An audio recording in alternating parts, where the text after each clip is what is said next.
People who have not traveled outside the U.S. are becoming infected with the Zika virus. But thankfully, that's not happened here in Nebraska. But doctors say you still need to be vigilant when traveling.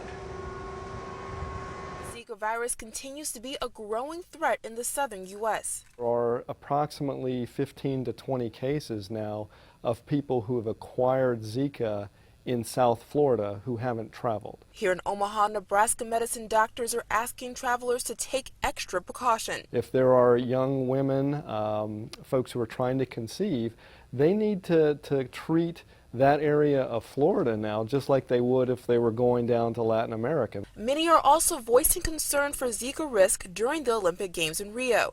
However, doctors say there is minimal concern for one major reason. It's wintertime in Brazil, and so actually they've had a very, very steep fall in the number of cases of Zika. And here in Nebraska, researchers say we do not have the mosquito that transfers the Zika virus. However, we do have another mosquito called the Aedes albopictus, or the Asian tiger mosquito, that can spread it. But there isn't much to worry about there either.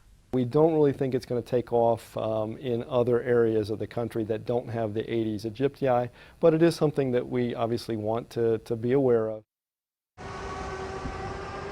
If you are traveling to the Miami area or any Latin American country, you're asked to wear appropriate clothing, use mosquito repellent, and stay in air conditioning. For now, reporting live, Lauren Scott, KETV Newswatch 7.